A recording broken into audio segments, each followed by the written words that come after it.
Welcome to the Hawkeye Sidekick podcast. And you're very welcome back to the Hawkeye Sidekick Rugby podcast with your host, Mark Kennedy. I'm joined again this week by Liam O'Brien. Liam, how are things? Good, Mark. Good, Mark. It was a very busy weekend in rugby and all fronts. I suppose we can have a bit of a review of last weekend, round 18, the URC, the inaugural URC regular season concluded. And last week, Liam, we talked about playoff permutations, certain results going against certain teams, but we had to kind of wait until the final fixture of the URC calendar to see. I think it's probably kind of an upset given the Leinster side that was out, but all credit to Leinster Rugby defeating kind of a pretty loaded Munster Rugby setup 35-25. What were your reactions, I suppose, to the performance of Leinster, but also of Munster? Oh, look, Leinster started as they meant to go on, and they laid down the marker, didn't they? I mean, to get a try after a minute and 15 seconds, Scott Penny. So, I mean, and then it's just, it never let up, really, you know what I mean? And while we were kind of in it in the first half, in all fairness, I suppose, really, come the second half, 10 minutes second half, when Leinster got a few tries there, penalty try, and that was kind of it then, like, really, you know, we were playing catch-up. And the thing is, we can't play catch-up. We can't go 10 points down or 12 points down. Realistically, that's it. It's all over. We need to be at least kind of the way we were set up and the way we play, we need to be kind of a few points in front and defend that. So that's kind of... But there's huge implications here for Munster Rugby, like financially. We've just lost out on a potential home and a semi-final. Yeah, a home quarter-final, semi-final. So, I mean, that's colossal as well. And it was all in our hands, and we just blew it completely in that game, I think. I'd agree with you 100% here, Liam. I think we blew it is probably the understatement, but I think psychologically and mentality-wise, this Munster Rugby team and organisation really need to have a big assessment in the off-season. Again, it's another opportunity. We talk about this an awful lot in this podcast, Liam, regarding end of season, the business end of the season, getting it right. There is absolutely no excuses for this Munster Rugby performance from where I stand. Just literally, they had the bye week, unexpected bye week after the Toulouse loss, where we lauded them in terms of the heroic display, the performance. I just would like to know what went on in that Munster Rugby training paddock for the 2 weeks to this Leinster Rugby game, because to me, even though there was one or two good positive moments in the game, it just felt to me that even fitness, the sharpness, the alertness of the Leinster Rugby guys that were on the field, it was chalk and cheese, you know, and particularly as we said the restart at the start, I mean, really does set the tone. And in fairness to Frawley, you know, spots big massive space out wide for Scott Penny to score, and we never really recovered. I've seen Chris Farrell's comments in the press this week, you know, that we were being bullied. Bullied? Why? I mean, look at the Leinster Rugby side. No disrespect to any of the Leinster Rugby guys that represented Leinster last weekend, but these are not like full-blown internationals that we're dealing with here. It just feels to me, psychologically and mentally, this team have a massive mental block when it comes to Leinster Rugby, and so it proved again last weekend. Yeah, you're absolutely spot on there. There's definitely has to be a mental block there. Certainly when we get to the business end of the season and are against the top 5-6 teams in Europe. But yeah, against Leinster, I mean, these are Leinster young bucks. Some of these lads are just out of AIL. The way that they performed suggests that they're all in sync exactly between in the first team squad and the academy, and the same playing style. They get the same coaching as well. That's quite clear. I mean, who is Rob Russell? That is a good question, you know. Who really is Rob Russell? I still don't know where he's come from. Cormac Foley, you know, excellent as per the last few games. And we have what I'm trying to figure out is we have our own young lads, very, very good young players as well. And they've kind of proven that over the course of the season, more so maybe than some of the senior players. And why is it that collectively that team did not perform at all in that game? And, you know, really in the second half, it was quite pathetic to see us just win out runners again, revert to type, and we realistically weren't going to have any chance of clawing back that 10-point deficit. Yeah, there was some, let's be honest about it, there was some positive moments, particularly with the Mike Haley try. There was some nice interchanging moves there to kind of get the opening try. But in fairness, like, as you say yourself, Liam, Foley at 9, I thought was an absolute outstanding find here for Leinster on the night. And I mean, the link-up play for his try was nothing short of sensational. It really exposes our three quarters in terms of defensive reads. But I mean, it's the speed, it's the precision of the passing from that Leinster, the Leinster three quarters really opening it up. And I mean, we never really saw much of that from a Munster Rugby perspective. And look, we had marquee names out there at 9, 10, Murray, Carberry. We really did struggle an awful lot to really break any kind of gain line or any significant line breaks. I thought Leinster were absolutely superb from 1 to 23 really on the night, and it does kind of raise a few questions. Even kind of Van Gran leaves for bad rugby, but what mental scars this is going to... I mean, again, I'm continuing to mention this mental psychological effect, but this has a massive damaging effect. I mean, if you're a senior marquee player in his Munster Rugby setup, realistically, it's looking a bit of a long way off for any kind of sense of maybe winning any silverware anytime soon. Yeah, it does, doesn't it? It puts us back from having, I think we mentioned that we had about four really excellent games in a row there that we played to a really good standard. And then we have this game and we're like almost back to square one again, almost back to the start of the season. And like, what do we do? And you have to say the coaching is quite poor. You know, that has to be a part of the effect. The whole Van Gran and Larkham just hasn't clicked at all, and they're not obviously getting too much insight into how to play modern rugby, quite frankly, you know. And there's also a lack of leadership, and that's been a continuous thing. I kind of know sometimes when the likes of Peter O'Mahony isn't about, that just the leadership is almost completely non-existent. And again, you know, the players have to maybe answer something for that as well when it comes around to that. The tries, let's be honest about it, for Haley and Murray were incredibly opportunistic, is all I describe them as, rather than any, you know, great pieces of play. And good on the lads for doing that. But like, if you were to look at it that way, I just think that this season is pretty much over now, you know, irrespective of what happens in the rest of the season. I think in a funny way, Ulster could very well be beatable, but I mean, do we really want to go to South Africa or face Leinster again? You know, it's so we have to start now really rebuilding for next season, and hopefully, you know, basically you're talking about July, we have Roundtree, Prendergast and Leamy in place at that stage. I don't think Munster will want to see a blue jersey again this season, to be perfectly honest, Liam. That was just my assessment on it. I think, to be perfectly fair, the Ulster Rugby game, it's a one-off fixture. I would think Ulster would be pretty buoyed after that 24-21 win over the Sharks. Granted, Munster have gone to Kingspan, gotten a result, but again, it's different context, different backdrop here. I would say if we were going in kind of off the Toulouse performance, we'd be kind of relatively confident. But again, there has to be a reaction off this player group, and it's very easy to kind of throw coaches and head coaches under the bus. I think players collectively really have to make a stand here. Now, granted, the young guns, I thought, really saw Alex Cadellin getting into the faces of a few Leinster players during the 80 minutes. Same with Wycherley. Again, it was the young guns again really looking to kind of get things going. I mean, Jack Daly put himself about, unfortunately, an ACL injury here, so it's a long road back for the Kerry native. But again, the young guns looked to impress. I thought it was maybe the more experienced, more household names here, and maybe there was fitness issues on one or two of them that Van Gran goes all out here, and maybe didn't pay off a little bit. I'm thinking of Andrew Conway here a little bit, you know, not much game time in recent weeks, and then pulls up, unfortunately. But again, it's I would be with you here, Liam. You know, we have to have a bigger picture here.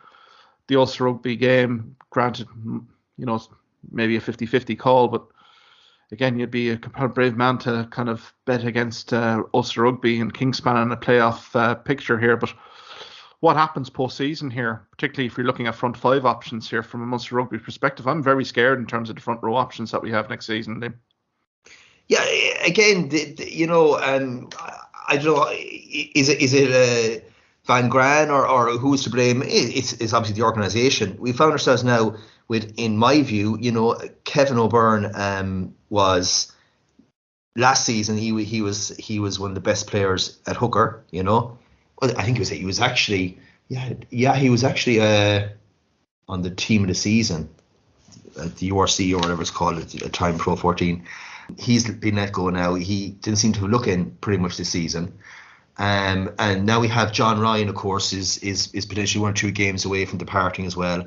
No real tight head replacement, which amazes me considering that Graham Rowntree was involved with Georgians, and he should have a good knowledge of some decent upcoming props.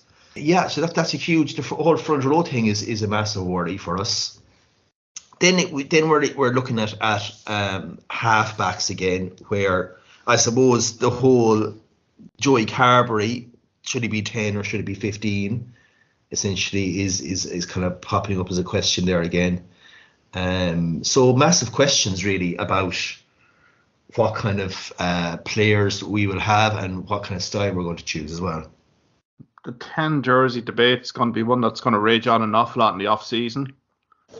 We have the situation here where Jake Flannery is off to Ulster Rugby. Best of luck to Jake. Didn't really get a look in this Munster Rugby setup. You also have the likes of Jack Crowley, Ben Healy here, champing at the bit to get more 10 game time. I mean, for Joey Carberry now, I felt sorry for him in certain respects. The running lines on Saturday night, some of them were absolutely, not up to standard, like guys miscuing running lines left, right and centre. You compare that with Leinster, just the cohesion. You've mentioned at the start of the podcast in terms of the ethos, the vision, the execution up along. Like everyone is very familiar, very comfortable with the system that Leinster play, from seniors right down to kind of juveniles here, and they play that same brand of rugby. I mean, again, you can't really throw coaches under. If players are literally miscuing running lines, missing tackles, and I mean, there were so many instances of missed tackles. I mean, Larmer runs for 102 meters here. How many players did he actually beat on the night? I counted it probably at least 16. Just some of the tackling, was just not up to standard. And I think there has to be a response from this player group. But I think, to be honest with Rowntree, I hope he sees this, he bottles this up, and make some strategic decisions. I think 1 or 2 of these squad members have, dare I say, kind of they need to be kind of shown the road, to be perfectly fair. It's performances like this really have to be magnified during end of season reviews. We thought the Thomond Park Leinster Rugby loss was a bad one. I think this kind of usurps it 10 times over, just in terms of the personnel that were involved here. I think it's just the mentality and the mindset.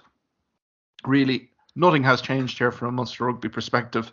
And I think that comes from the top down. And I think from a Munster Rugby perspective, as soon as the regular season, the playoffs finish, there just needs to be a complete and utter refresh, reset on what they're doing. From everything from the day-to-day running of this organisation to everyone, personnel, kitmen, groundskeepers, everything. There just needs to be a complete and utter reset in terms of what they're doing at the moment, because it's obviously not working here, Liam. No, it's not working. And the thing is, see, you can't get away with it. There's no doubt about it. In the league, in the URC, you can definitely get away with it against of the 60 other 15 teams. Like realistically, against probably 10 of them, 11 of them, you can easily just turn up almost like for Munster, and beat them. But when you get to the business end, we're continually lacking. I mean, what I found horrendous, I never thought I'd see it in professional rugby, but guys were actually running into each other. Munster players were actually running into each other, which I don't know what that says in the second half. I was just shocked. I mean, you wouldn't see Zebra or Cardiff even do that. I was like, what's going on here? I mean, as you said at the start, it's like there was zero preparation or very little kind of intensity anyway in training in the weeks from say Toulouse up to now. Like Chris Farrell was at pains to point out in the press briefing this week that, look, the playing group have had a good, long, hard look at themselves. They broke into their, little groups and had, called people out and all this sort of stuff. But it's just, to me, it's preparation. It's just the execution. It's the mindset. Did we feel kind of going in here?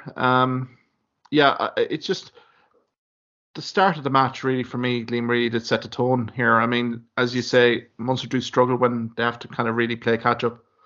But I thought Leinster from minute one just were at the pitch of the game. Their kind of tackle count here was 180 versus 110 for Munster. And I suppose Munster kind of point to me to say, look, we did an awful lot of good things. We ran for 493 metres, but there was 246 passes on that versus 137 passes for Leinster, but 345 metres. So, I mean, from that perspective, there was by and large good possession there from Munster. But again, there was very scant. I mean, the Murray try was very opportunistic. It was very kind of, ball bounce in the air, and fairness to Murray, was very eagle-eyed and got the touchdown. But again, straight off the bat, we were just literally on the back foot, culminating in the penalty try that Frank Murphy gives. Niall Scannell literally compounds probably a bad day in the office for him. He gets sin binned, and then Rory O'Loughlin, a lovely flowing move from Leinster, spreading Munster all over the place defensively to really kind of make the game pretty much safe after about 53 minutes. So I think from that perspective, the game was well and truly over. And I think if you were the Stormers and Ulster and the Bulls, you could literally pop the champagne corks right there and then. Yeah, I mean, okay, there were some cracking tries scored, actually, I mean, the most obvious one is, I suppose, the one from Foley, that one there. But the try for Jack O'Donoghue, it was involved in, that was a cracking try. That was actually a cracking try. Probably maybe the best try tonight. So again, it kind of shows we can do it in patches, doesn't it? So that's the kind of thing. Yeah, I suppose the key thing is to remember is that we had 61% of territory and we had 59% possession, as in Leinster had 41% possession. So again, I suppose it does all boil down to what you do with the ball when you have it. Leinster were, quite frankly, I thought they were kind of smiling to themselves, particularly in the second half. They didn't even have to soak up. They just had to stand there, quite frankly, and make a tackle. And that's the thing about it. So they can make all the tackles they want, but Munster weren't going anywhere, and Leinster knew that. Yeah, it's the mentality again. You could have as much possession as you want here, Liam, but if your mind is frazzled, if you're absolutely rattled from minute one, literally Leinster, as he said, just had to really make the tackles. There wasn't anything really innovative or creative coming from Munster from an attacking sense. It was just very lateral most of the time. There was that cameo, particularly in that first half. There was a few nice Tom O'Hearn. There was a few nice little off the cuff passes, stuff like that. But again, where did it go? It didn't really go anywhere. It just went very lateral. I mean, Chris Farrell will try to kind of gain a little bit of kind of drive, momentum with a few of his drives, but again, that was few and far between. I mean, Dan Goggin was taken off 51 minutes. Rory Scannell comes on, but again, didn't really affect much in the changing of the game here. I mean, Andrew Conway on for 63 minutes really didn't see much ball at all, really, to be perfectly honest. I mean, the cameo was probably Jordan Armour, really, wasn't it? Just for Leinster, he just enjoys playing Munster Rugby from start to finish. Like his career was defined in Toulon Park and St Stephen's Day a few seasons ago. But whenever he sees that red jersey, he just literally expresses himself again. I mean, he maybe had a few nervy moments with a few aerial bombs early, but my God, once he got ball in hand here, Liam, he was just ferociously impressive in terms of everything he did. And I mean, I think seen some social media commentary here that he should be in line for the 23-man squad, but it's just showing here in terms of Leinster Rugby's match day squad options here that maybe Larmour is probably going to be sitting in a stand in Marseille on Saturday looking at a match. That's an enormous statement to make, given his performance here last Saturday. Yeah. Incredible performance. I just thought it was a joy to watch his running lines. And I think the thing is too that with Larmour, that he has that freedom at full back that you obviously wouldn't have on the wing. So he can actually just literally take a ball and just fly it, But he still has, even on Saturday, clearly he's not really up to it in terms of high balls. and a bit dodgy there, and that's always going to kind of hold him back. So in essence, he'd be better as a winger, I guess, in a 23-man squad. But then you have Frawley. Frawley is probably like the ultimate, because quite frankly, he could even step up to be second choice out half. He's at 12. He's just a classy footballer. He made 2 of those tries. And then you have the likes of McCarthy, Joe McCarthy, Josh Murphy. Massive. Ryan Baird, because if it's going to be Ross Maloney and James Ryan starting, so you have incredible options there off the bench. Yeah, I mean, it was amazing, wasn't it? I mean, all that Leinster, Munster were bullied. Let's be brutally frank about this. Munster pack were bullied. Now, there was resistance there from, like I said, Tom Ahern's and Finian Wycherleys and Cadellans and stuff like that. But again, for the most part, collisions were being won. Joe McCarthy was phenomenal, I thought, throughout, the work rate, the tackle count. Then you look at, like, Ryan Baird, switches in from 6. He can play seamlessly at second row, 18 tackles. Scott Penny scores. He's tried 20 tackles. Max Deegan, we haven't even mentioned Max Deegan here. I mean, what a quality footballer. But again, up against Caelan Doris every day of the week in training sessions. It's that kind of, dare I say, conveyor belt of talent here that's there, incredibly. I mean, Alex Soroka comes on, makes an impact, but again, this was kind of maybe an emotional fixture for some of the Leinster Rugby players, particularly Sean Cronin. He's kind of retiring. It was very much a poignant day for him. Same for the likes of Peter Dooley, Josh Murphy. Adam Byrne comes on. I thought he had played an absolute stormer as well. So I think from that perspective here, Liam, an awful lot of that squad had a little bit more added motivation, and with 32,000 supporters paid in the Aviva Stadium, again, that early score really buoyed their confidence no end. And I think, to be perfectly honest, Leinster are the blueprint. They are the barometer. They are the standard bearer here of this URC. And I think it shows yet again to Munster Rugby what they need to do. They're miles off it in terms of being anywhere in contention. So, yeah, there needs to be really kind of soul searching in that Munster Rugby organisation, as I've said, literally from top to bottom.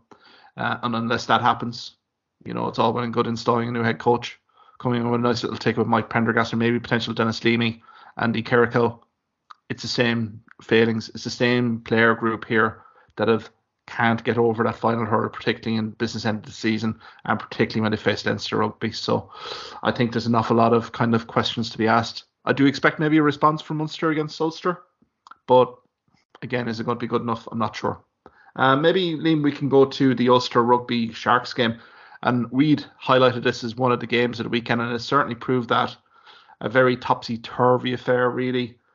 Ulster with some lovely cameos, good scoring chances created, but the Sharks never died here, and to be fair, it was kind of in the melting pot until the end. What were your thoughts on the game? Yeah, kind of cracking second half, all right. When the Sharks kind of woke up, they seem to be kind of like a thing that they need to kind of wake up in the second half so they realize, we're in a game here. So Ulster, tremendous start there. They went 14 points up in the first half. They played some brilliant rugby. McCluskey, powerful, just absolutely powerful carry. Balakoom again was to the fore. And the back row, Timoney, just powerful. Oozing class, oozing. Even to be fair, even the halfbacks, yeah, Cooney was good, and 10. Billy, yeah, Billy wasn't half bad here.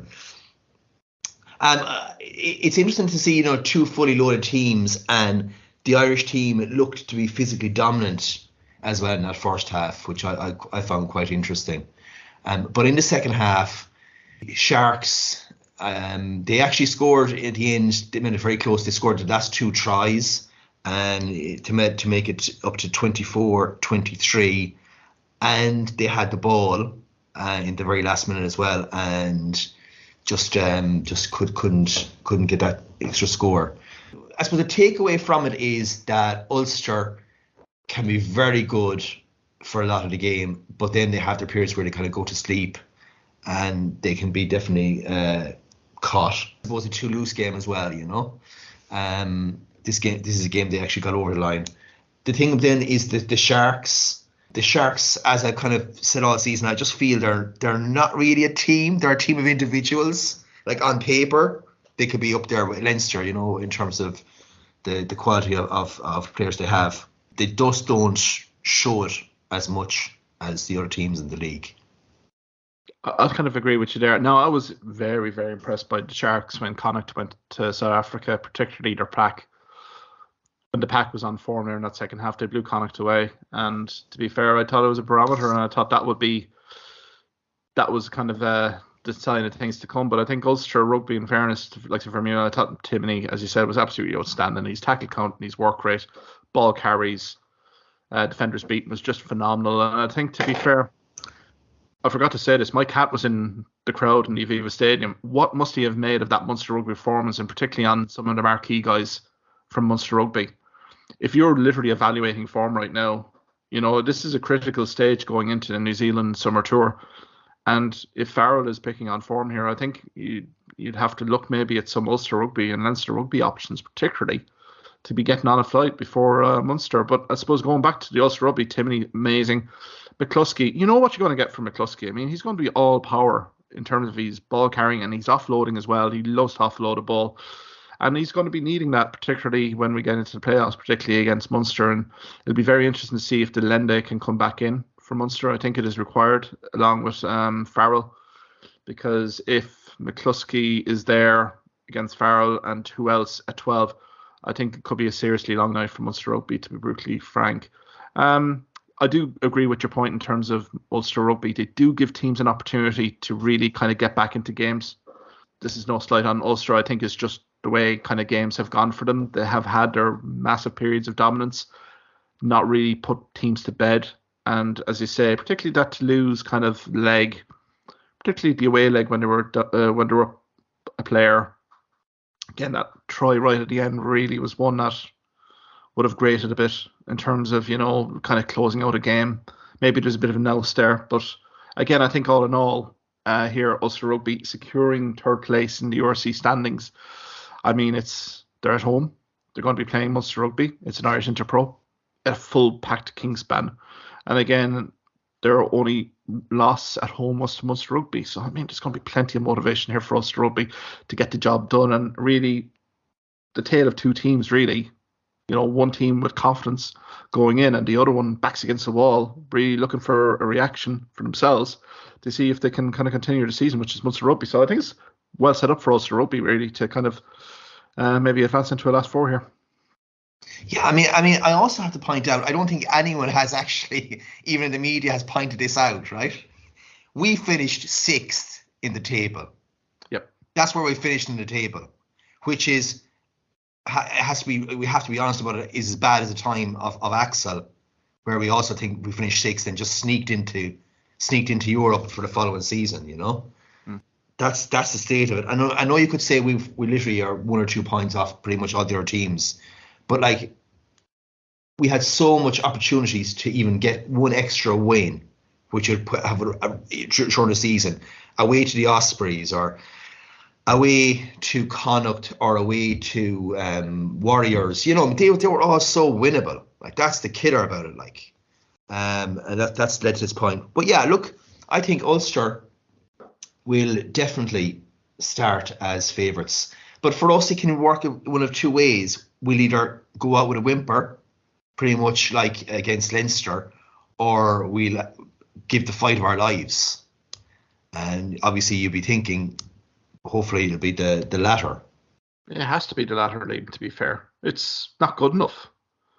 Just in terms, and as you said, they're 6th place. A league table does not lie at the end of a regular season. They're there for a reason here, Liam. And we were kind of exuding that, look, could be a top 2, could be a top 3. The fact of the matter is here, Liam, there were 3 scores on the board, 3 tries on the board after, 40 minutes. Another try could have propelled us up the table to a home field advantage. And you say massive financial implications there from a Toulon Park perspective after the Ed Sheeran concert, all that sort of stuff, more additional revenue. But then it's the seeding for next season and the Champions Cup. I mean, this is massive in terms of that. We could be getting a big pool of debt here, we mightn't even get out of an opening pool.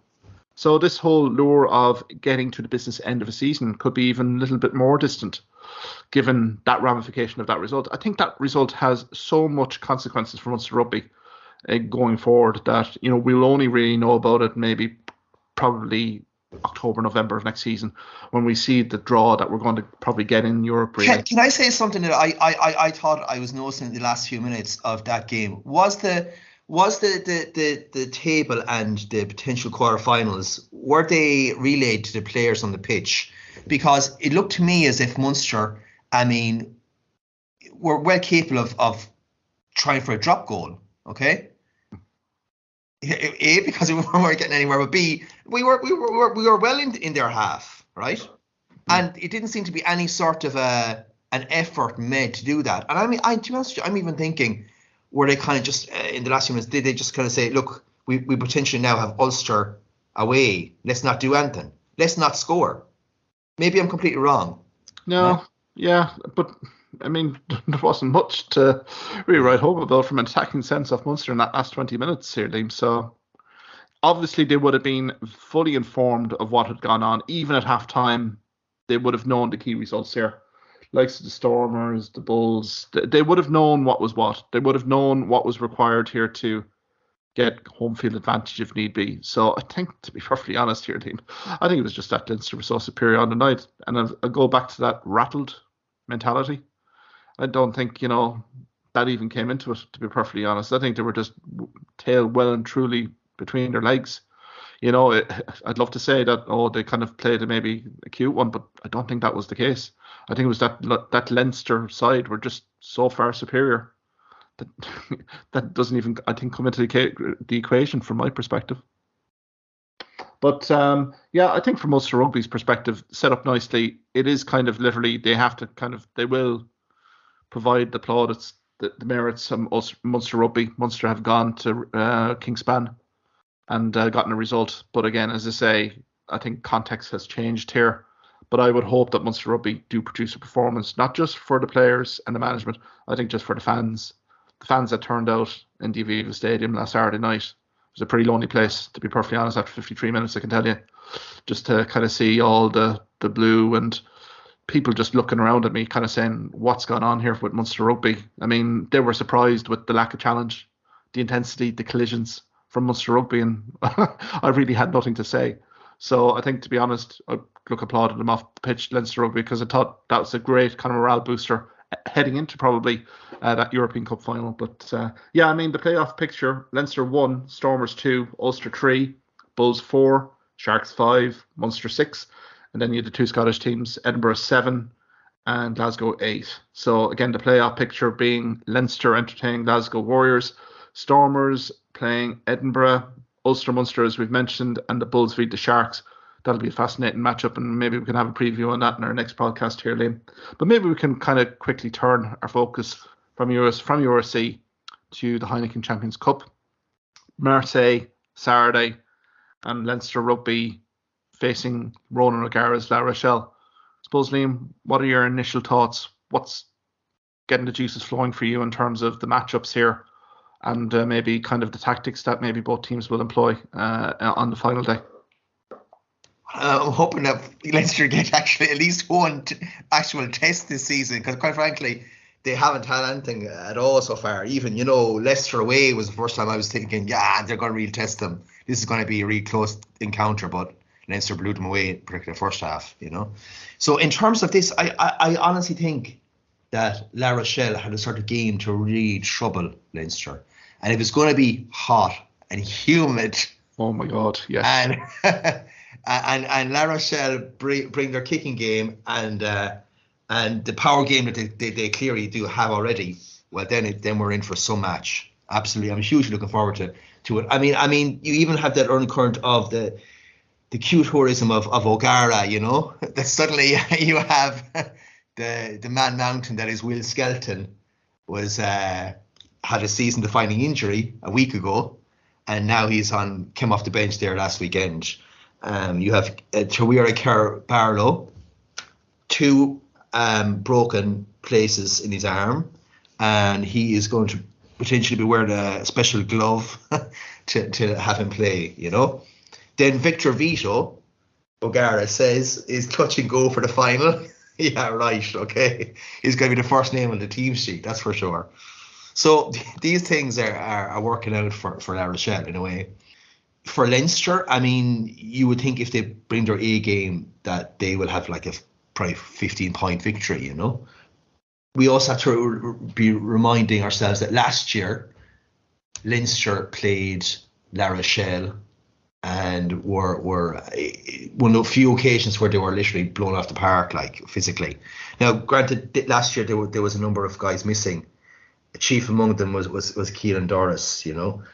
So a year does make a change. Overall, I'm hugely looking forward to this final. Yeah, I'm hugely looking forward to it. I mean, the press can't get enough of Ronan O'Gara sound bites at the moment, to be fair. And, you know, there's a few niggling injuries there. Vito is probably the one serious concern. Went off early in that 32-13 win to Stade Francais. That lifts La Rochelle up to 5th place in the top 14, which kind of pivotal enough as well. The one thing we cannot underestimate here, Liam, is the weather conditions in Marseille. If this was in a Twickenham or this was kind of maybe on the 18, 19, 20 degree temperature mark, I would be with you. Leinster by 15 going away. The fact of the matter is, La Rochelle are very used to playoff rugby in this climate. It's going to be peaks and troughs. Is when you have your superiority, you make it pay. You can't go full 80 minutes intensity here. And I think Leinster are going to be facing their biggest challenge this season. Not just the physicality challenge and the collision challenge that they've talked about endlessly in a few press briefings, particularly the likes of Toulouse. I think the weather here, 30 degrees in Marseille, cloudy, humid, everything else. I think it's very well suited here to La Rochelle to really kind of pick and choose their moments, really soaking up pressure, but also with their pack, knowing full well after last year, they will have confidence in terms of turning Leinster over, particularly in the collision battle. And I think from that perspective, I think the likes of Keir Barlow is probably going to be a key guy for La Rochelle, how he orchestrates this game. I mean, I think the early pack exchange is going to be phenomenal. La Rochelle not going to be asked twice in terms of testing out that scrum for Leinster Rugby. I mean, Toulouse definitely, targeted it. And I think, to be perfectly fair, is Tyke Furlong going to be fit here? We're hearing an awful lot of positive musings here. But again, ankle injury, 2 weeks. Is he going to be fully fit? If not, Michael Adetola is going to be facing a huge challenge with La Rochelle. So I think from that perspective, if this becomes a bit of a dogfight, which I think it might do for about 50, 55 minutes, La Rochelle are well in this one, Liam. And we can talk about West, he's kicking. It may not even come down to that. I think it might be just a case of, packet dominance here from La Rochelle being that foundation stone for them and really playing the conditions, because I think if Leinster are going to go all high intensity from minute 1, I think they're going to be an awful lot of sore, exhausted bodies after minute 50. And I think La Rochelle may have a bit of a chance here, to be perfectly honest. And I think it's that test, that battle-hardened nature here. I'm looking through the fixtures that Leinster have had in Europe. They've played Bath, they've played Montpellier, played Connacht. Leicester Tigers was supposed to be that key matchup. They had the game well and truly won after 25 minutes. And then Toulouse coming in after that Munster penalty kicks competition. Have they been really truly tested here in this European competition? I don't think they have. They're going to be asked questions here that they haven't been asked by this La Rochelle side, and I think it'll be very tight, fair, and it may come down to the last 10 minutes. Yeah, and it's interesting. I mean, they also have a very good backline, La Rochelle. They have Botia, the Fijian flyer, and Dante, who was the best 12 inside centre in the Six Nations, right?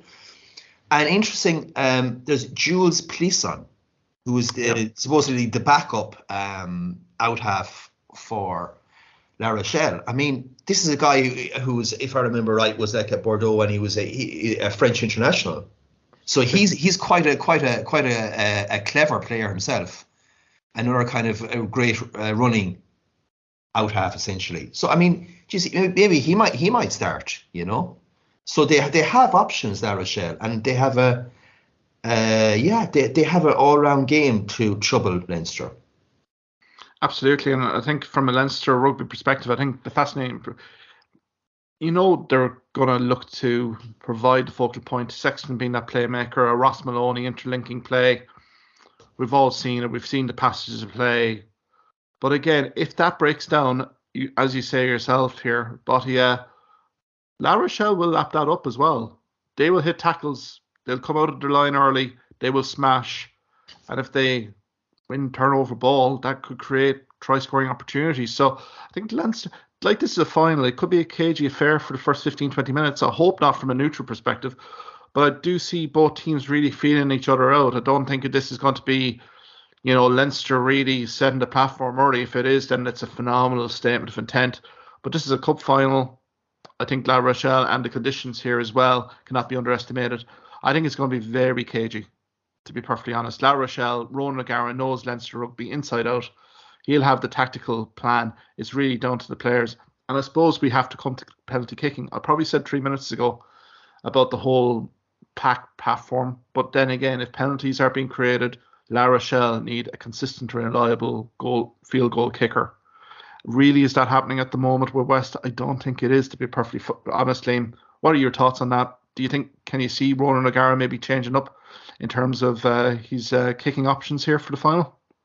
Yeah, of course you can. I mean, I suppose the thing is, in France, they always have not just the option of out half, but their full back kicks and the scrum half kicks. That's just the fact of the matter as well, as they kick as much as the out half. So if La Rochelle have that option at full back or at scrum half to bring someone in, that's what they might do, and keep West, because he has that clever game. He is a good running out half, to be fair to him, and it doesn't disrupt the team play as much by having him there and someone else coming to full back. So that's certainly an option. I think that Bree's still in. I don't know why he hasn't appeared in the last few weeks. Maybe he's injured, but he certainly would have been an option there. And even Cleason can play full back as well. Exactly. So that's an option. Yeah, for sure. Absolutely, because Popelin has been the full back. He was the full back for the Racing 92 game, and he did take over a penalty kick late in that game, that 2013 win over Racing 92. But the one image I had of that was literally Racing 92, their pack imploding at a rate of knots, particularly in set piece time, and also the maul for La Rochelle. And I think this is where Leinster Rugby's pack, like, they have had a 2-week window here to really kind of analyse La Rochelle. They know from last season, but you're going to have an absolute massive unit here in La Rochelle looking to maul this ball to submission, to be perfectly fair. And I think Aldred, guys like that, of that ilk, if Leinster don't get this right early, I think Wayne Barnes being referee could be very impressionable very early on here to give penalties to La Rochelle. I can't understate this enough. I think from a Leinster pack performance-wise, this has to be their best performance of the season. If not, then I don't think they're winning this final, to be perfectly honest. I know Stuart Lancaster says they have to be hitting an 8, 9, 10 out of 10 performance, but I think the pack have to be absolutely perfect on the day, just given the conditions. And that set piece, it can't be let down like they did against Toulouse. I think Toulouse left points on the board in that semi-final, particularly in scrum time. And I just have a few reservations here for Leinster, but again, knowing Leinster, they will shore it up. But again, La Rochelle have massive hope in that pack exchange, I would think. Yeah, absolutely. You could argue, at scrum time, and particularly in your cup games that Leinster have, they've kind of come under fire, haven't they? And as you say, if Furlong is out, what a massive absolute blow. Jeez, I mean, that could be like the swing of the final, really, But they have so much options too, Leinster, that other teams have found out that you just can't plug one hole because another one is going to open up. That's how they play. I mean, whether it's set moves off Sexton, or whether it's Hugo Keenan going on a brilliant run, or James Lowe taking it up the middle, Keelan Doris, particularly Van der Fleer, running tremendous lines as well. Yeah, it's just very hard to come up with a game plan to totally stop them. And maybe one of the only ones is literally to drive their scrum into the ground, That's the best bet I can see from La Rochelle right now. Now, they're very dynamic when they can be, but I think this is, Rog, this is going to be cup final. You have to be realistic in terms of what gives you the best opportunity to win a cup final. No one will remember Harlem Globetrotter offloading, even if it's a 16-15 and you poxed the final win. Nobody will remember the performance. It's just to get the piece of silverware at the end of the day.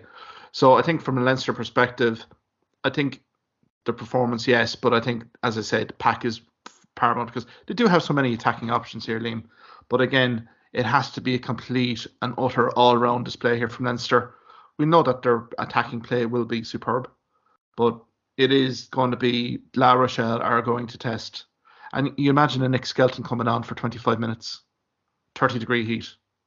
That a guy of that size and physicality breaking the line, that could be a pivotal moment in the game here. Now, questions over Skelton. How match fit is he? I know he had a late cameo because Rog was kind of saying, oh, he's not going to be available. And then all of a sudden he springs him on when the game was well safe against Stade Francais. But again, there's going to be huge options off the bench here for La Rochelle. They are going to literally stack that pack. That physicality that's the one thing I'm going to be looking forward to this. How that Leinster front five really, and I think Ross Maloney here is going to be a massive test for him.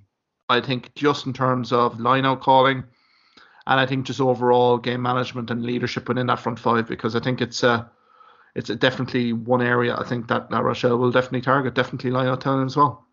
Yeah, but also I suppose ultimately we have to remember that yes, the heat is going to get to Leinster in the second half, but Leinster have the bench, certainly I would say, that probably La Rochelle don't have, like Skelton aside, and that also is going to be something that's going to be key. Leinster will be able to replace their front row with as good a front row. They will have half backs to bring on. They'll have powerful second rows, back rows as well. And that could also be a decider factor as well. Oh, that'll be massive. I think after 42, 43 minutes, you're going to see front rows even being kind of hauled off earlier because of the weather conditions here, Liam. It's a cup final.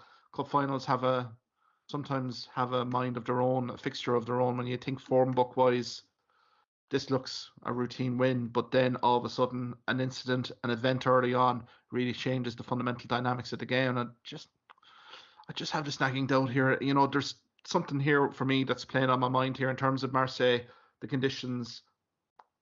An awful lot of things here are going to have to be right for Leinster Rugby to really win this cup final. And you know what? I think they're a dangerous animal too, La Rochelle, because I feel that they would have seen the likes of Clermont and Stade Francais and other French sides and know that this is nearly their opportunity. Yeah. Their only opportunity, to get there, because you can get there for a year or two and suddenly you're gone forever. So I think they'll look at this as being their defining time in European competition, and that's going to make them incredibly dangerous. I mean, you also have, what a back row, with Liebenberg and Vito and Aldrich. And Aldrich to me is by far and away, he's the best 8 in the world, and he's an inspirational guy. You talk about your Peter O'Mahony's, right? Or your Keelan Dorsett. This guy he really isn't that bracket. He's just sensational. Oh, he's huge. That 8 battle is going to be immense, isn't it? Keelan Doris there as well. I mean, some of the running lines that Doris and Aldrich will run during that cup final would be phenomenal. That should be coaching manual 101 for any kids that are playing the 8 position. But as you say, with Liebenberg, guys like that, it's going to be a phenomenal pack contest. That's what I'm more looking forward to. If it does kind of turn into a cagey affair, I don't know if teams will literally explode and try to expand. I don't think that'll happen. I just think the set piece exchanges early on. You have Kelleher there. You also have Dan Sheehan as well. That line out has to really fire immediately for Leinster. Get good go forward balls. So I think from that perspective here, I think it's nicely even poised. I think there's an awful lot of talking points here, and I think the team selection later on in the week will really prove a few things in terms of the dynamic of the game, how tactically you could see maybe one or the other team literally try to expose things. But I think there's an awful lot of subplots here. I suppose, Liam, from your perspective, get a call for you in terms of the predictions. Who do you fancy at the end of the day after the 80 minutes in Marseille? Yeah, well, the heart says La Rochelle. I think, to be fair, a lot of Munster fans will be kind of, the whole Rog factor will certainly be giving him, big thumbs up, big support, and obviously against our rivals as well. But like taking everything into consideration, I think Leinster have enough to definitely get over the line. And, again, they have the kind of dynamic replacements in the likes of Sheehan, even Alatoa, and in the back row, definitely to swing it in those last crucial minutes. So I would have to revise down my after my thinking about it all, I revise it down a bit, but it'll still be a win by, I'll go 7 points to Leinster. I'm probably leaning towards you. You're probably thinking the last 10 minutes, what's Mark actually talking about here? You're kind of thinking that La Rochelle's going to win this one. And I think they're going to be pretty close here, Liam. But as you mentioned, that's a great point in terms of their time to shine now. I think, teams will have that 3 to 5 year kind of area where they need to be winning silverware, particularly in France, where it's very cyclical in terms of you have to lose. You've Bordeaux Begley's, you've Cass, you've Racing 92. You don't have that many opportunities to really shine. So I think from that perspective, La Rochelle will be competitive, but I still think that Leinster Rugby, now Furlong being fit, is going to have to be, it's a huge bonus for Leinster if he can, even if he can do 40, 42 minutes. I think that'll be huge for Leinster. But if Leinster can get on front foot and start kind of making things happen, particularly from like the Sexton and literally Ringrose and Henshaw, we haven't even mentioned them as well. I mean, 3/4 boys. I think Leinster by 6, but I think it's going to be a cagey affair. It's going to be one where the occasion really will impact an awful lot. I can't understate or overstate the whole weather conditions here. It's that humidity, it's that temperature. It's going to be ferociously hot. And I think from a Leinster strength and conditioning perspective, how they manage that, how they keep hydrated, and the bench as well is going to be key. And maybe the bench is going to be probably the key. But if it's within 3 to 5 going into the last 5 minutes here, La Rochelle will really throw the kitchen sink at Leinster. I think it's going to be a fascinating final, really. And I suppose maybe a quick prediction as well on the Challenge Cup. We haven't really mentioned it, but Lyon and Toulon are in that final as well in an all-French affair. Who do you fancy in that one, Liam? Toulon, sometimes on their day, they look like as good as, quite frankly, any team in Europe.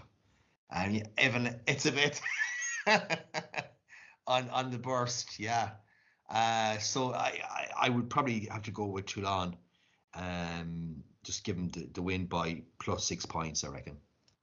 Liam, we might leave it there anyway. But many thanks for your time. It's going to be a fascinating weekend with those cup finals, and then next week we can have a review of the finals and also have a look at the URC, the inaugural playoffs, and see if we can spot any upsets there. But until then, Liam, thanks very much.